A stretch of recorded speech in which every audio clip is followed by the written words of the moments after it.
ಸಂಯಮ ಸಂಯಮ ಅಂತ ಹೇಳಿ ಕೆಲವರ ಜೀವ ಬಿಟ್ಟು ಸಂಯಮ ಈಗ ನನ್ನ ಭಾವನನ್ನು ಕೊಲ್ಲಿಸಿದ್ದು ನೀವು ಕೊಲ್ಲಿಸಿದ್ದು ನಿಮ್ಮ ಅಪ್ಪನ ನೀವೇ ಕೊಲ್ಲಿಸಿದ್ದು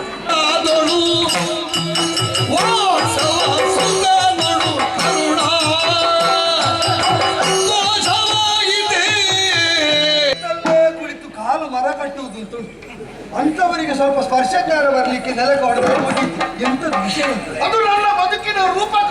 ಓ ದೇವರೇ, ಇದಕ್ಕೂ ರೂಪಕ ಅಂತ ಹೇಳ್ತಾರೆ. ನಾಲ್ಕು ಬೆಟ್ಟು ತಿಂದಾಕಿ 5ನೇ ತಕ್ಕ ಮಾತ್ರ ಬದುಕಿಗೆ ಆಗಲಿ ಅವತ್ತು ಹೇಳಲಿಲ್ಲ ಈ ಅರ್ಥ.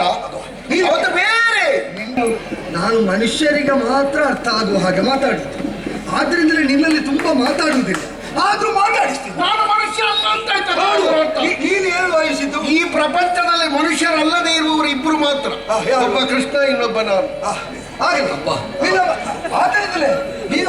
ಒಂದು ಸ್ವಲ್ಪ ತಲೆಯಲ್ಲಿ ಮೆದುಳು ಎನ್ನುವಂತಹ ಒಂದು ಶಬ್ದ ಇದ್ರೆ ಅರ್ಜುನ ನಿಮ್ಮನ್ನು ಕೊಲ್ತೇನೆ ಅಂತ ಪ್ರತಿಜ್ಞೆ ಮಾಡಬೇಕಿತ್ತು.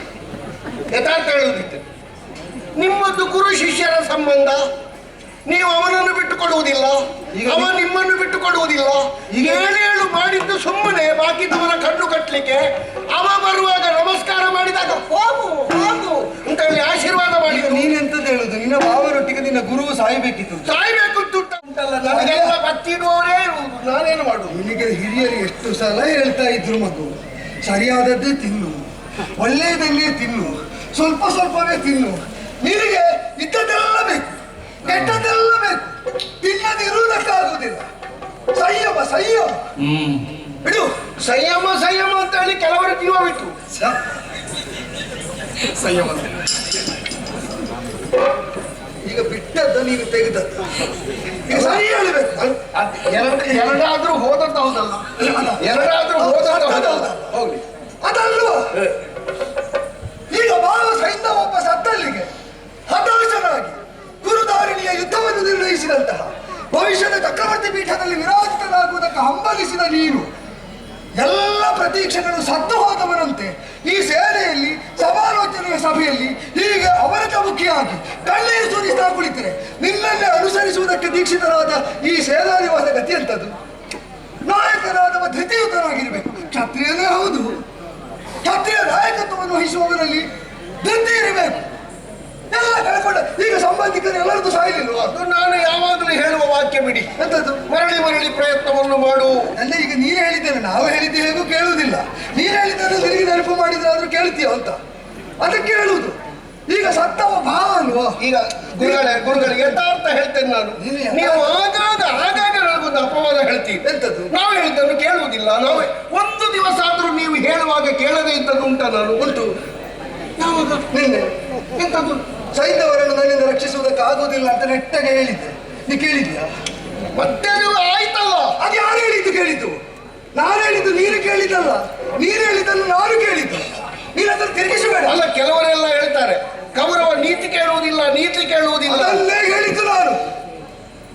ಗಂಡುಗಲಿಯಾದ ವೀರಪಾರ್ಥ ದಶನಾಮಧಾರಿಯಾಗಿರುವಾಗ ಕೃಷ್ಣನಂತಹ ಕೃಷ್ಣ ಸಮರ್ಥನಾಗಿ ಬಲ್ಲವನಾಗಿ ಸಾರಥ್ಯವನ್ನು ನಿರ್ವಹಿಸುವಾಗ ಕೃಷ್ಣಾರ್ಜುನರನ್ನು ಏಕರಥದಲ್ಲಿ ಕಂಡ್ರೆ ಪುನರ್ಜನ್ಮ ಇಲ್ಲ ಅಂತ ಕೊಂಡಾಡುವವರು ಈ ಪಕ್ಷದಲ್ಲಿರುವಾಗ ರಥಸ್ಥಂ ಕೇಶವಂ ದೃಷ್ಟ ಪುನರ್ಜನ್ಮ ನವಿದ್ಯತೆ, ಇದು ನಮ್ಮಲ್ಲಿಯ ಕೆಲವರು ಹೇಳುವುದು. ನೀನದನ್ನು ಕೇಳಿದ್ಯೋ ಇಲ್ವೋ ಗೊತ್ತಿಲ್ಲ. ಈಗ ಎಂತದ್ದು? ಹೀಗೆ ಒಂದು ವಾಕ್ಯವನ್ನು ನಾವು ಒಂದು ವಿಷಯಿಕವಾಗಿ ಒಮ್ಮೆ ಆಡಿದ್ರೆ ಅದಕ್ಕೆ ಪ್ರತಿರೋಧವಾಗಿ ನಾವೇ ಮಾಡಬಹುದಾ? ಮಾಡಬಾರ್ದು. ಆರು ಸೇನೆ ನಮ್ಮ ಸೇನೆಗೆ ಅಧಿಪರು ಅಂತ ನಾನು ಪ್ರಾರಂಭ ಮಾಡಿದೆ. ಹೌದು. ಕೇಶವನ ಚಮತ್ಕಾರವನ್ನು ಮುರಿದು ಗಂಗಾಸುತನಾದಂತಹ ಆಚಾರ್ಯ ಭೀಷ್ಮನಲ್ಲದೆ ಬೇರೆ ಯಾರು ಅಲ್ಲ ಅಂತ ನೀವು ಕೊಟ್ಟಿರಿ. ನೋಡು, ಹೇಳಿದ್ದು ಬೇರೆ, ನೀನು ಅರ್ಥ ಮಾಡಿದ್ದು ಬೇರೆ. ಎಂತದ್ದು? ಹರಿಯ ಮಾಯವನುಳಿದು ನಾನು ಹೇಳಿದ ಹಾಗೆ. ಹೌದು. ದುರವ ನಡೆಸುವನೊಬ್ಬ ಗಾಂಗೆಯ ಶೂರ ಅಂದ. ಹರಿಯ ಮಾಯವನುಳಿದು ಅಂದ್ರೆ ಏನರ್ಥ? ಏನು? ನೀನೇನು ಭಾವಿಸಿದ್ದು? ಹರಿಯ ಮಾಯೆಯನ್ನು ಮೀರಿ ಅಂತ. ಅದಲ್ಲ, ಮೀರುವುದಕ್ಕಾಗದ ಹರಿಯ ಮಾಯೆಯೊಂದನ್ನು ಬಿಟ್ರೆ ಉಳಿದಂತೆ ಎಲ್ಲರನ್ನು ಎದುರಿಸಬಲ್ಲವ ಗಾಂಗೆಯ ಶೂರ ಅಂತ ನಾನು ಹೇಳಿದ್ದೆ. ಉಳಿದವರಿಗೆ ಕೃಷ್ಣ ಹೇಗೂ ಮೀರುವುದಕ್ಕಾಗುವುದಿಲ್ಲ. ಉಳಿದಂತೆ ಅರ್ಜುನನೋ ಭೀಮನೋ ಉಳಿದ ಷಡೂರಕರೋ ಅಥವಾ ಅಲ್ಲಿದ್ದ ಮಹಾರಕರೋ ಅವರನ್ನು ಮೀರುವುದಕ್ಕಾಗುವುದಿಲ್ಲ. ಭೀಷ್ಮ ಆದ್ರೆ ಹಾಗಲ್ಲ, ಅವರಿಗೆ ಮಿತಿಯನ್ನು ಆಚಾರ್ಯ ಭೀಷ್ಮ ಅಂತ ನಗಳಿತ ಹೊಂದಿದವ ಒಬ್ಬ ಹರಿಯ ಮಾಯೆಯನ್ನು ಏನು ಮಾಡ್ಲಿಕ್ಕಾಗ್ಲಿಕ್ಕಿಲ್ಲ. ಅದನ್ನು ಉಳಿದಂತನ್ನೆಲ್ಲ ನಿರ್ವಹಿಸಿ ಅಂತ ನೀನೇನು ಭಾವಿಸಿದೆ. ಹರಿಯನ್ನಾದರೂ ಮೀರುವುದಕ್ಕೆ ಭೀಷ್ಮ ಪರ್ಯಾಪ್ತ ಅಂತ ಪಟ್ಟ ಕಟ್ಟಿದ್ದೆ. ಅವತ್ತೇಳಲಿಲ್ಲ ಈ ಅರ್ಥ. ಅವತ್ತು ಬೇರೆ ನಿನ್ನ ತೊಂದರೆ ಎಂತದ್ದು ಗೊತ್ತುಂಟು? ನಿಮ್ಮದೇ ತೊಂದರೆ. ಮನುಷ್ಯನಿಗೆ ಅರ್ಥ ಆಗದ ಹಾಗೆ ಮಾತಾಡುವುದೇ ತೊಂದರೆ ನಿಮ್ಮದು. ಹರಿಯ ಮಾಯೆಯನ್ನು ಉಳಿದು ಅಂತ ಹೇಳಿದ್ರಿ, ನಾನೇ ಗ್ರಹಿಸಿದೆ ಹರಿಯನ್ನು ಕಟ್ಟಿ ಮುಂದೆ ಹೋಗ್ತಾರೆ. ಇವತ್ತು ಬೇರೆ ಅರ್ಥ, 14ನೇ ದಿವಸ ಬೇರೆ ಅರ್ಥ. ಈಗ ನೀನು ಹೇಳಿದ್ದಕ್ಕೆ ನಾನು ಈಗಲೇ ಒಂದು ಅರ್ಥ ಹೇಳ್ತೇನೆ. ಏನು? ನಾನು ಮನುಷ್ಯರಿಗೆ ಮಾತ್ರ ಅರ್ಥ ಆಗುವ ಹಾಗೆ ಮಾತಾಡಿದ್ದೆ. ಆದ್ರಿಂದಲೇ ನಿನ್ನಲ್ಲಿ ತುಂಬಾ ಮಾತಾಡುವುದಿಲ್ಲ, ಆದ್ರೂ ಮಾತಾಡಿಸ್ತೀನಿ. ನಾನು ಮನುಷ್ಯ ಅಲ್ಲ ಅಂತ ಆಯ್ತಾ? ನೀನು ಏನು ಭಾವಿಸಿದ್ದು? ಈ ಪ್ರಪಂಚದಲ್ಲಿ ಮನುಷ್ಯರಲ್ಲದೆ ಇರುವವರು ಇಬ್ರು ಮಾತ್ರ, ಒಬ್ಬ ಕೃಷ್ಣ, ಇನ್ನೊಬ್ಬ ನಾನು. ಆದ್ದರಿಂದಲೇ ನೀನು ನಾನು ತಿಳಿದದ್ದು ಸರಿ ಆಯ್ತು ಇಲ್ಲ ನಿನ್ನನ್ನು ನೀನು ಏನ್ ಬೇಕಾದ್ರೂ ತಿಳ್ಕೊ. ಅಂತ ಮನುಷ್ಯ ಅಲ್ಲ ನೀನು, ಸಾಮಾನ್ಯ ಮನುಷ್ಯರ ವರ್ಗದಲ್ಲಿ ನೀನಿಲ್ಲ ಅಂತ ನಾನು ನಿರ್ಣಯಿಸಿದ್ದ. ಹೌದಾ? ಅಸಾಮಾನ್ಯ ಅಂತ ಆಯ್ತಲ್ಲ. ಆದ್ದರಿಂದಲೇ ನಾನು ಕಡಿಮೆ ಮಾತಾಡುವುದು, ಆದ್ರೂ ಮಾತಾಡಿಸಿ. ಮತ್ತೆ ಆಗಲೇ ನಿಮಗೆಲ್ಲ ಎಂತದ್ದು ಗೊತ್ತುಂಟು, ಒಂದು ವಾಕ್ಯ ಇವರು ಹೀಗೆ ಹೇಳಬೇಕು ಅಂತ ಕಾತರಿಸಿ ನೀವು ಮೊದಲೇ ಉತ್ತರ ನಿರ್ಣಯ ಮಾಡಿ ಮಾತುಗೆ ತೊಡಗುದು. ನೋಡಿ ಗುರುಗಳೇ, ನೀವು ಅಂತ ಹೇಳಿ ಬಾಕಿದವರನ್ನು ಸೇರಿಸಿಬಿಡಿ. ಅವರು ಪಾಪ 4 ಜನ ಹಿಂದೆ ಇದ್ದಾರೆ. ಹೌದು, ನಾನು ಅವರನ್ನು ಏನು ಉಪದ್ರ ಕೊಡ್ಲಿ ಇಲ್ಲ. 4ರಲ್ಲಿ 1 ಬರಿದಾಯ್ತಾರೆ. ಸೈಂಧವ ಹೋದ, ನಿನಗೆ ಲೆಕ್ಕ ತಪ್ಪಲಿಕ್ಕೆ ತೊಡಗಿ ಕಾಲ. ಹೌದು, ದುಶ್ಯಾಸನ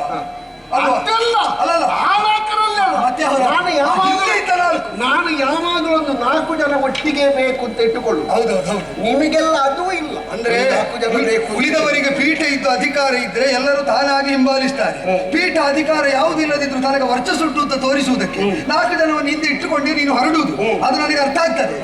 ಈಗ ಸೈಂಧವ ಸತ್ತಲ್ಲಿಗೆ ನಷ್ಟ ಅಲ್ಲ ಅಂತ ನಾನು ಹೇಳಿದ್ದಲ್ಲ. ಭೀಷ್ಮಾದಿಗಳು ಹರಿಯ ಮಾಯೆಯನ್ನು ಉಳಿದೇ ವರ್ತಿಸಬಲ್ಲರು ಅಂತ ಹೇಳಿದಾಗ ನೀನು ಅದಕ್ಕೆ ಏನು ಅರ್ಥ ಅಂತ ಕೇಳಲಿಕ್ಕೆ ಹೋಗ್ಲಿಲ್ಲ. ಗುರುಗಳು ಹೇಳಿದ್ರು ಓಡಿದ. ಮಧ್ಯರಾತ್ರಿ ಶಿಬಿರಕ್ಕೆ ಹೋಗಿ ಒಪ್ಪಿಸಿದೆ. ಈಗ ಆಗಲೇ ಕೇಳಿದ್ರೆ ಇದೇ ಅರ್ಥ ಹೇಳ್ತಿದ್ದೆ. ಅದಕ್ಕೆ ಯಾವಾಗಲೂ ಹೇಳುದು, ಒಂದು ಮಾತು ನಾವು ಕೇಳಿದ ಕ್ಷಣದಲ್ಲಿ ನನಗೆ ಆದದ್ದೇ ಅರ್ಥ ಅಂತ ಹೊರಡಬಾರದು. ನನಗೆ ಹೀಗೆ ಅರ್ಥ ಆಯ್ತು ಗುರುಗಳೇ, ನೀವು ಹೇಳಿದ ಮಾತು ಇದೇ ಅಲ್ವೋ ಇದರ ಸರಿಯಾದ ಅರ್ಥ ಅಂತ ಒಂದು ಮಾತು ಕೇಳಿದ್ರೆ ನಿನ್ನ ಗಂಟು ಮುಳುಗುತ್ತಿತ್ತ. ಈಗ ಸಮಾಧಾನ ಆಯ್ತಲ್ಲ? ಸಮಾಧಾನ ಅಲ್ಲ, ಈಗ ನಾನು ಹೇಳುವುದೇನು ಗೊತ್ತಾ, ಭಾವ ಸತ್ತದ್ದಕ್ಕೆ ನೀನು ಇಷ್ಟು ದುಃಖಿಸಬೇಕಾದ್ರೆ ಇಲ್ಲಿಯ ತನಕ ಭೀಮನ ಕೈಯಿಂದ ಸತ್ತಂತ ನಿನ್ನ ತಮ್ಮಂದಿರಿಗೆ ನೀನು ಎಷ್ಟು ದುಃಖಿಸಬೇಕಾಗಿತ್ತು? ತಮ್ಮಂದಿರಿಗಿಂತ ಹೋದವರು ಹೋದ್ರು, ಇದ್ದವರನ್ನು ಬದುಕಿಸ್ತೇನೆ ಅಂತ ಯಾರು ಧೈರ್ಯ ಕೊಡ್ಲಿಲ್ಲ. ಅವರನ್ನು ಉಳಿತೇನೆ ಅಂತ ನೀವು ಧೈರ್ಯ ಕೊಟ್ಟು ಕೊಂದದ್ದು. ನೀನು ಹೇಳಿದ ಅಷ್ಟು ಮಾಡ್ತೇನೆ ಅಂತಂದಿದ್ದೇನೆ, ಪ್ರಾಮಾಣಿಕವಾಗಿ ಮಾಡಿದ್ದೇನೆ. ಆದರೆ ತಂತ್ರದಿಂದ ಮನುಷ್ಯರ ಪ್ರಯತ್ನವನ್ನು ಮೀರಿ ದೈವ ಅವನನ್ನು ಬಲಿ ತೆಗೆದಲ್ಲಿಗೆ ಯುದ್ಧ ಮುಗಿಯಲಿಲ್ಲ. ನಿನ್ನನ್ನು ಗಾರುಗಡಿಸಿದ ಸುಮಂಡರನ್ನು ಇದೋ ಧನುಷರಗಳನ್ನು ಹೊತ್ತ ಆಚಾರ್ಯ ದ್ರೋಣ ಇನ್ನು ತೊಡಗುವ ಯುದ್ಧದಲ್ಲಿ ನಿಶ್ಚಿತ ನಿಶ್ಚಿತ ನಿಮಗಿರಿದು ಸಂಗರಾದಳು ಸುಂದರನು ಕರುಣ ದೋಷವಾಯಿತೆ ಭಾಷೆಯಲ್ಲಿಯದು ಸೈಂಧವನ ಪಾಲಿಪೆನೆಂಬ ಲೇಸಾಗಿ ಸೈಂಧವನ ಬಗೆ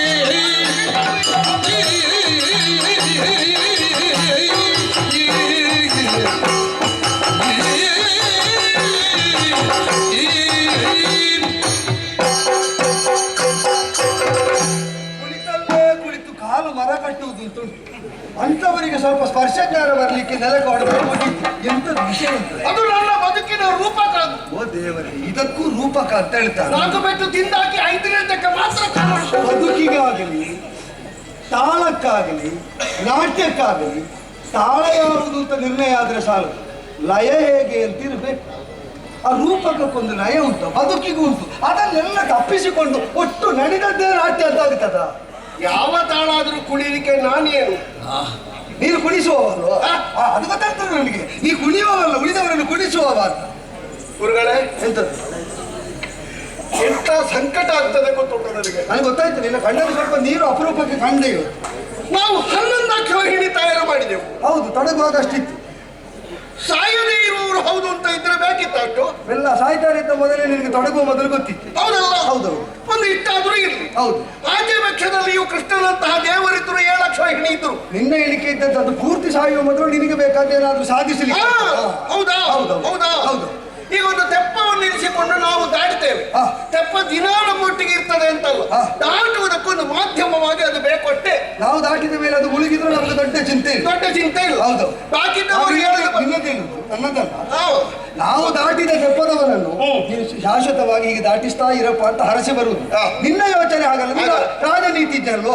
ನಾವು ದಾಟಿದ ಮೇಲೆ ಅವ ಮುಳುಗಿದ್ರು ತೊಂದರೆ ಇಲ್ಲ ಅಂತ. ನಾವು ಒಂದೇ ಒಂದು ತೆಪ್ಪ ಜೀವನ ಪರ್ಯಂತರ ಬರಬೇಕು ಅಂತಲ್ಲ, ತೆಪ್ಪ ಕಟ್ಟುವವರಿಗೆ ಮತ್ತೆ ಬೇಕಲ್ಲ ಉದ್ಯೋಗ, ಅದಕ್ಕಾಗಿ ಬೇರೆ ಬೇರೆ ತೆಪ್ಪ ಮಾಡ್ತೇವೆ. ದಾಟುವಾಗಲೆಲ್ಲ ನಮಗೆ ಬೇಕಾದ ತೆಪ್ಪ ಒದಗಿಸುವವರು ಇದ್ದಾರೆ ಅಂತ ಆದ್ರೆ ಎಷ್ಟು ಮುಳುಗಿದ್ರೇನು ಎಷ್ಟು ತೇಲಿದ್ರೇನು ಒಂದು ವಿಶ್ವಾಸದಲ್ಲಿ ಆ ತಲೆಬುಡದೆ ಇಲ್ಲದೆ ಇರುವಂತ ಅರ್ಜುನ ಏನಕ್ಕೇನ ಪ್ರಕಾರೇಣ ತಕೊಂಡು ಬಂದು ಭಾಷೆ ಹಾಕಿದ.